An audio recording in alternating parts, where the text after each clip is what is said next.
Hello friends, welcome to my channel. আশা করি তোমরা সবাই ভালো আছো, সুস্থ আছো, স্বাভাবিক আছো।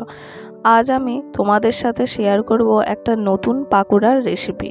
আমরা সাধারণত বাড়িতে চিকেন পকোড়া, পেঁয়াজের পকোড়া, আলুর পকোড়া এইগুলো খেয়ে থাকি, কিন্তু আজ আমি তোমাদেরকে দেখাবো পুঁই শাকের যে পাতা হয়, পুঁই পাতা, তার পকোড়া।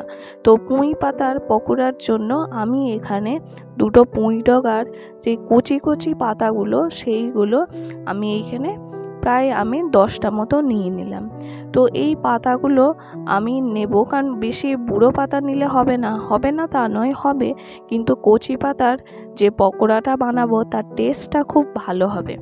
তো তারপর আমি এই পাতাগুলো খুব মিহি করে এই রকম কুচি কুচি করে আমি কেটে নেব। তো এইভাবে কেটে নেওয়ার পর আমি দেখো কত সুন্দর পাতাগুলো ঝরঝরে হয়েছে।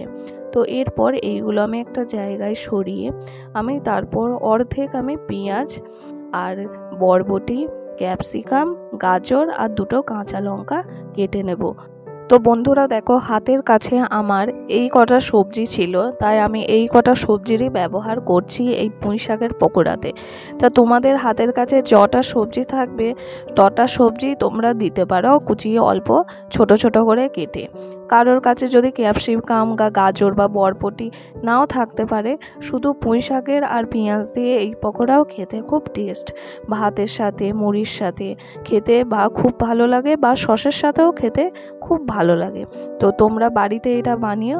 তো দেখো, এবার আমি এই পুঁই পাতার সাথে সব সবজিগুলো ভালো করে মিশিয়ে এইটার মধ্যে আমি 1 কাপ মতো আমি বেসন দিয়ে, তারপরে পরিমাণ মতো লবণ, কালো জিরে, লঙ্কা গুঁড়ো আর দিয়ে দিলাম পরিমাণ মতো হলুদ গুঁড়ো।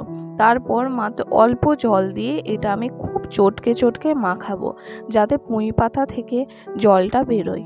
কারণ হচ্ছে এতে বেশি জল দিলে এই যে মাখানোটা খুব পাতলা হলে কিন্তু পকোড়াটা ভালো হবে না, একটু শক্ত শক্ত করে এইটা মাখাতে হবে অল্প জল দিয়ে। তারপর ব্যাস কড়াই বা ফ্রাই প্যান বসিয়ে দিলাম। ফ্রাই প্যান বসার পর এটা আমি সর্ষের তেল দিয়ে ভাজবো। সর্ষের তেল দিয়ে যদি আমি ভাজি তাহলে এই যে পুঁই শাকের যে পুঁই পাতার পকোড়াটা টেস্ট খুব ভালো আসে। সাদা তেল দিয়ে ভাজলে এই পুঁই পাতার পকোড়াটা বেশ ভালো টেস্ট আসে না। তো তোমরা চাইলে সাদা তেল দিতে পারবে, কিন্তু আমি বলবো তোমরা এই সর্ষের তেল দিয়ে এই পকোড়াটা ভাজবে। তো প্রথম দিক একদিক তলার দিকটা খুব ভালোভাবে নেড়ে এইভাবে তোমরা একটু উঠিয়ে দেখবে। আর অবশ্যই যখনই তোমরা এই করবে এই রকম ফ্রাই প্যানে, অবশ্যই ফ্রাই প্যানটা খুব ভালো করে গরম করে নেবে, তা না হলে কিন্তু কোনো পকোড়াই কিন্তু উঠতে চাইবে না। তো এইভাবে দেখো, এইভাবে খুব ভালো করে আমি চেপে দিচ্ছি।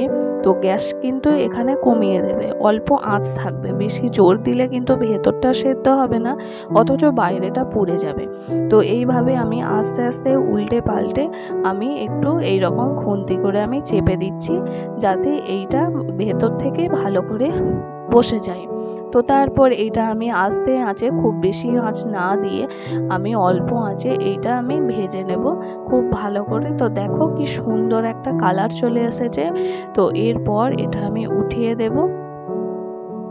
পুঁই পাতার পকোড়া একদম রেডি হয়ে গেছে। তো এবার আমি এটা কাসুন্দি দিয়ে সার্ভ করলাম। তো তোমাদের যদি ভালো লেগে থাকে প্লিজ আমার চ্যানেলটা লাইক, সাবস্ক্রাইব অ্যান্ড কমেন্ট করে দিও।